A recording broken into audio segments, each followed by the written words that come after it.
Bonjour à tous, je suis heureuse de vous retrouver aujourd'hui pour parler d'une émotion que vous connaissez sûrement très bien. Je veux parler de la colère.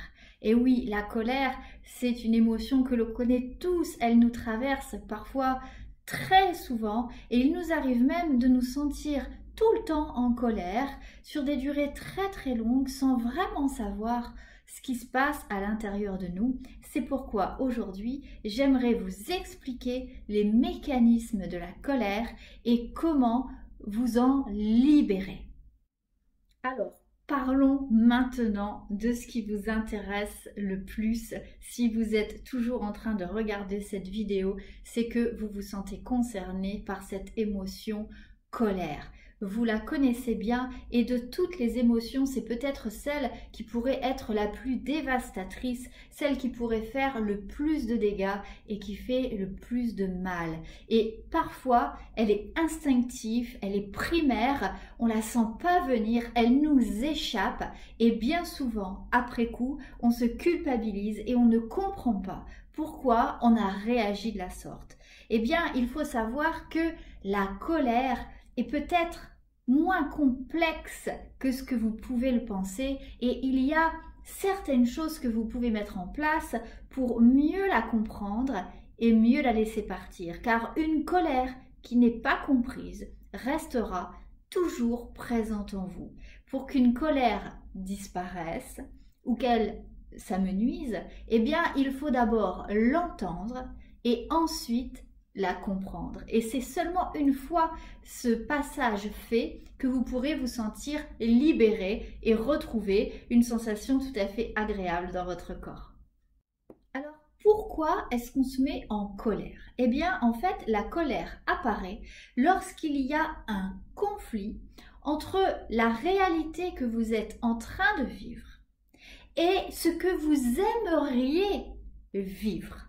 Quand la réalité ne correspond pas à ce que vous voulez, alors il y a une mésentente quelque part dans votre tête, un conflit apparaît et ce conflit va se matérialiser sous la forme d'une colère. Elle peut être verbale, mais elle peut également être physique dans les cas les plus graves. La colère est également une merveilleuse stratégie d'évitement. Lorsque l'on est dans l'émotion colère, on va alors porter toute notre attention vers l'extérieur, vers les autres personnes qui nous entourent et nous allons déverser notre colère sur ces personnes qui ont peut-être déclenché malencontreusement cette émotion. Mais ne vous y trompez pas. La colère doit être perçue de l'intérieur et elle doit vous inviter à faire retour vers vous pour voir ce qui se passe en vous. Les autres à l'extérieur n'ont été que ceux qui ont appuyé tranquillement sur le petit bouton, mais la colère, elle est bien interne, personnelle, et tous ceux qui vont la prendre en pleine tête, je dirais, n'y sont pas forcément pour grand-chose. Alors, la première chose à faire lorsque vous êtes en colère, c'est de prendre le temps de vous poser et d'être à l'écoute des phrases qui vont arriver dans votre tête, car vous allez entretenir cette colère. Et comment vous faites pour entretenir cette colère? Vous allez vous dire des phrases du style il aurait pas dû, je n'aurais pas dû, pardon. Il aurait fallu que, en fait, vous allez soit vous auto-flageller ou soit accuser ouvertement la personne qui a fait quelque chose qui n'est pas bien, absolument pas bien pour vous. En fait, la colère, j'aime bien prendre cette image d'un feu. En fait, on a tous à l'intérieur de nous un tas de bois que l'on a gentiment préparé en vue d'allumer un feu. Donc on a mis des brindilles très sèches pour que le feu parte très vite.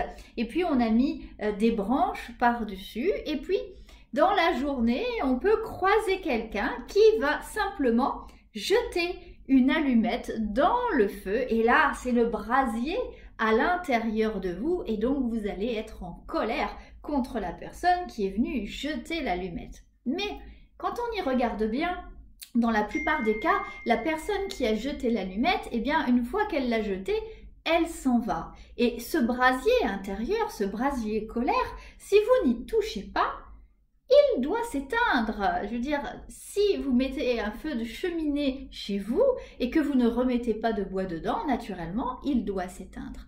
Et ce qui se passe avec ces phrases « il aurait pas dû »,« il aurait fallu »,« j'aurais dû », etc. Eh bien, c'est une fois que la personne qui a acheté l'allumette dans le feu est partie, eh bien, vous allez continuer à alimenter le feu de sorte qu'il ne s'éteint pas.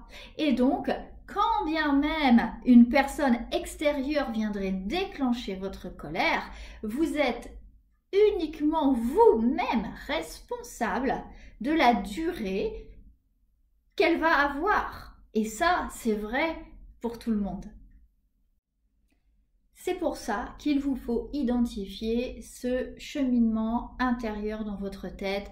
Il aurait pas dû, il aurait fallu, il faut, il doit. Le verbe devoir, le verbe falloir doit vous interpeller dans votre dialogue intérieur. Lorsque vous avez identifié votre phrase ou vos phrases qui entretiennent votre feu, votre colère, quand vous avez trouvé le combustible, de quelle façon dans votre tête vous l'entretenez, il vous suffit dans un premier temps de noter cette phrase ou ces phrases sur le papier pour leur donner corps, en fait, pour les sortir de votre tête.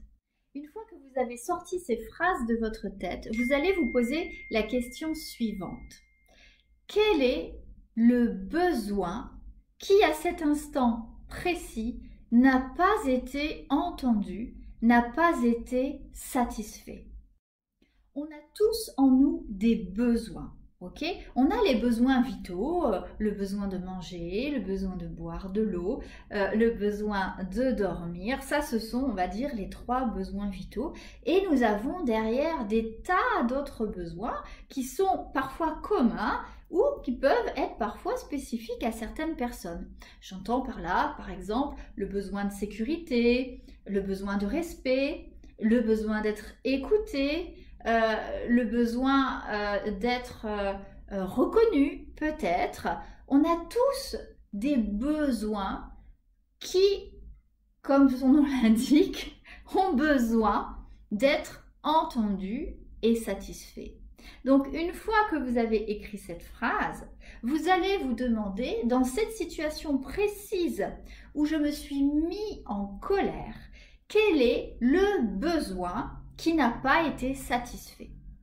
Et vous allez avoir des réponses du style, eh bien là, clairement, je ne me suis pas sentie respectée, ou alors je ne me suis pas sentie entendue, ou alors je ne me suis pas sentie protégée. Vous allez réussir comme ça à identifier le ou parfois les besoins qui, dans cette situation précise, ont clairement été piétinés et n'ont pas été entendu par la personne qui était en face de vous et qui a déclenché cet élan de colère. Une fois que vous avez identifié le besoin qui n'a pas été entendu ou satisfait, vous allez simplement vous recentrer sur ce besoin en fermant les yeux et vous demander simplement comment vous vous sentez quand ce besoin n'est pas entendu. Qu'est-ce qui se passe à l'intérieur de vous quand votre besoin d'écoute n'est pas nourri au final? Qu'est-ce qui se passe en vous quand votre besoin de respect n'est pas entendu? Posez-vous cette question et dans 99% des cas, eh bien, quand un besoin n'est pas entendu, n'est pas nourri, eh bien, vous vous sentez triste. Ça me rend triste qu'on ne m'écoute pas. Ça me rend triste qu'on ne me respecte pas. Ça me rend triste qu'on ne me voit pas. Ça peut même me décevoir.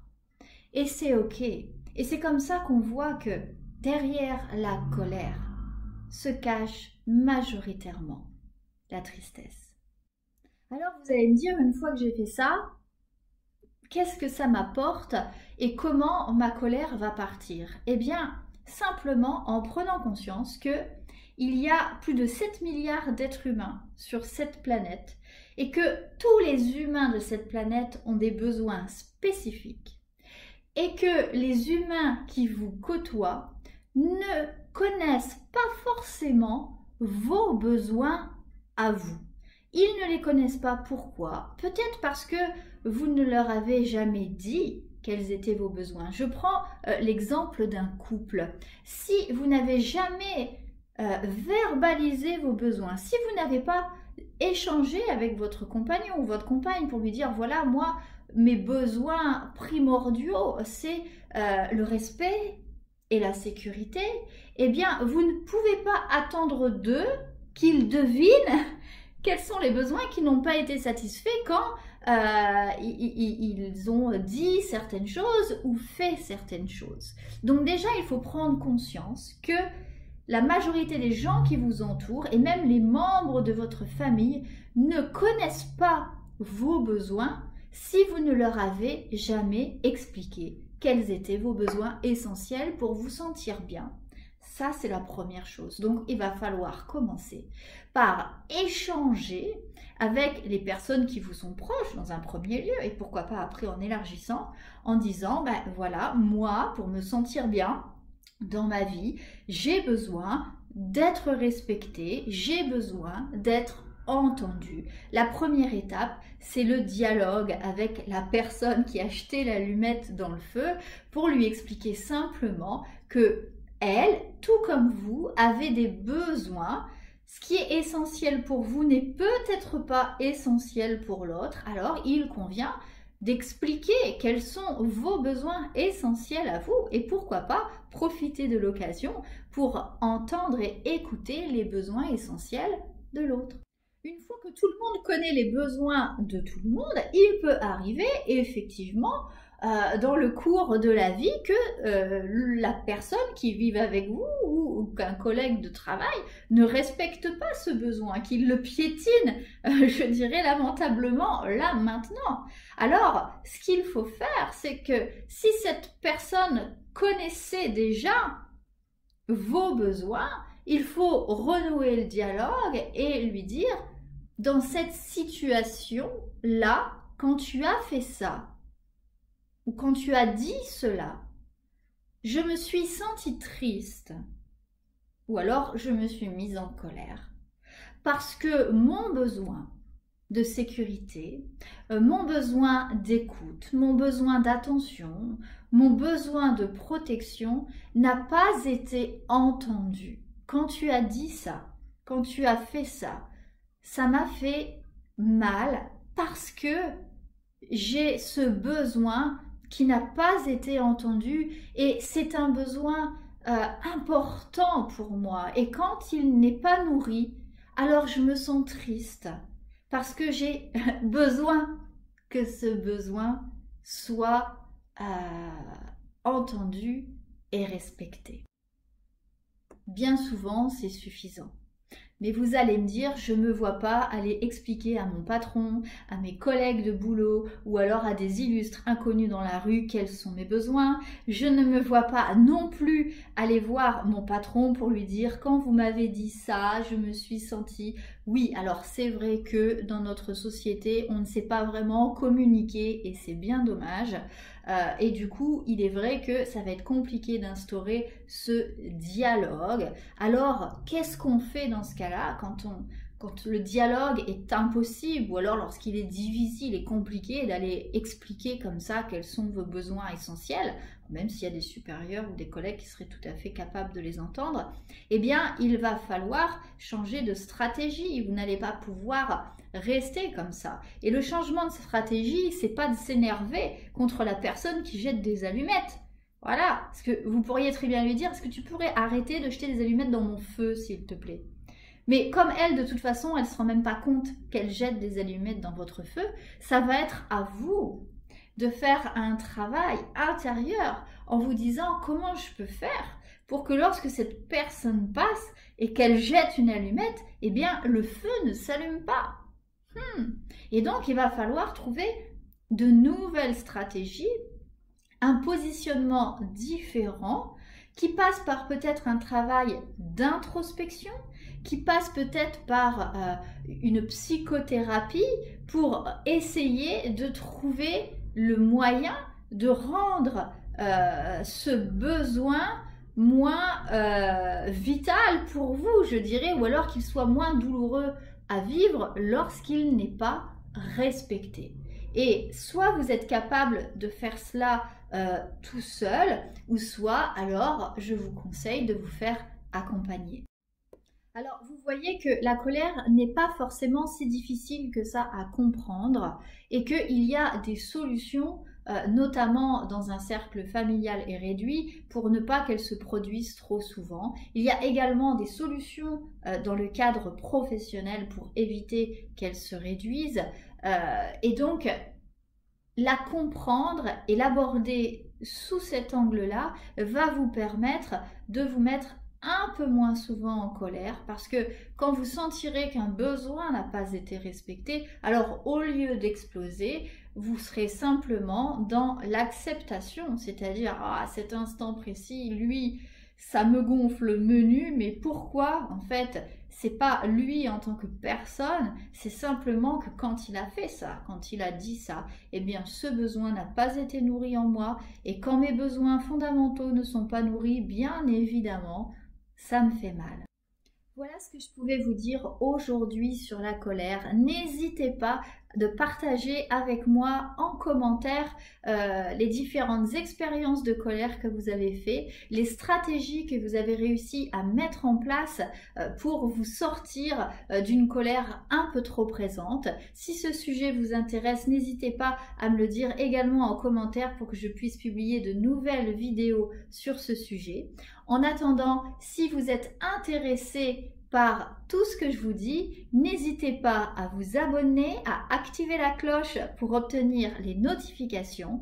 Et moi, je vous dis, prenez bien soin de vous. Je vous retrouve bientôt pour une prochaine vidéo.